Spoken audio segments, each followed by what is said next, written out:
dito nga ay magbabike si Fabio at si Kuya Franco sa labas, kaya naman makakapagligpit ako kahit na konti. Actually, nakapaglinis na ako dyan before pa ako maligo, pero parang 10 minutes lang makalat na ulit.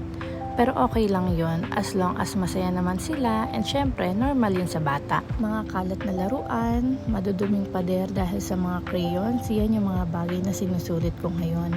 Dahil alam kong darating yung araw, mamimiss natin yan kapag malalaki na sila. Pero hindi ibig sabihin nun, hindi na tayo maglilinis. Kaya hanggat may pagkakataon, sinisecure ko at minemaintain ko na malinis ang bahay, lalong-lalo na yung sahig. Dahil may mga time na nahihiga dyan yung mga bata. At dito nga sa corner na to, binigyan ko sila ng space, nandyan yung mga toys nila and yung mga books. Kaya from time to time, nililigpit ko yung area na yan, tinatanggal ko yung mat dahil yung mga nalalaglag na pagkain, sinisecure ko na maalis para hindi lang gamin. Para na rin sa comfortability ng mga anak ko yan. Ewan ko ba? Ako lang ba yung ganito? Yung mas focused ang mind pag nakikitang maayos at malinis yung bahay. Isa to sa mga nakakapagbigay sa akin ng relaxation, yung nakakapag-isip ka ng maayos. So ayan, malinis na yung bahay, pwede na magpahinga, and later magka-coffee na ako dyan. So dito nga, may chandelier kami dyan, tricolor siya. Pero hindi ko siya laging binubuksan dahil mas gusto ko yung dim light. Nag-play na rin ako ng cozy jazz music dyan to add relaxation. And here's my kitchen. Maliit lang yan siya. Ito yung POV ko kada nagluluto ako. Maliit lang yung space ng kitchen ko pero nandyan na lahat. Gusto ko kasi yung kompleto. And I'm making sure laging malinis yung lababo.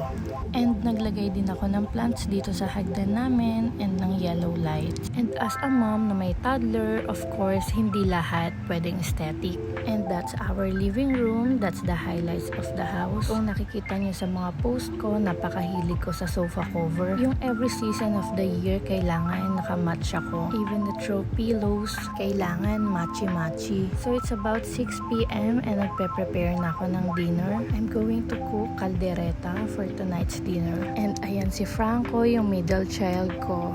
Tutulungan niya ako ngayon magluto. Ayan naman si ate, galing school, and that's Fabio. Nag-chat na yung papa nila na pauwi na, kaya naman tinutulungan na ako ni Franco dyan magluto. Ito nga yung pinaka-favorite ko na niluluto ko, yung kaldereta. At isa sa mga sikreto para sa masarap na lutuin, maraming rekado.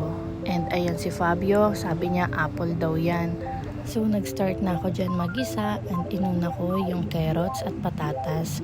So, paano na nga isasahog yung peanut? Pinapak muna. Mas gusto ko nga yung nagluluto kaysa bumibili sa labas ng ulam. And hindi nga kagaya ng iba, ito naman yung way ko ng pang-thirst trap.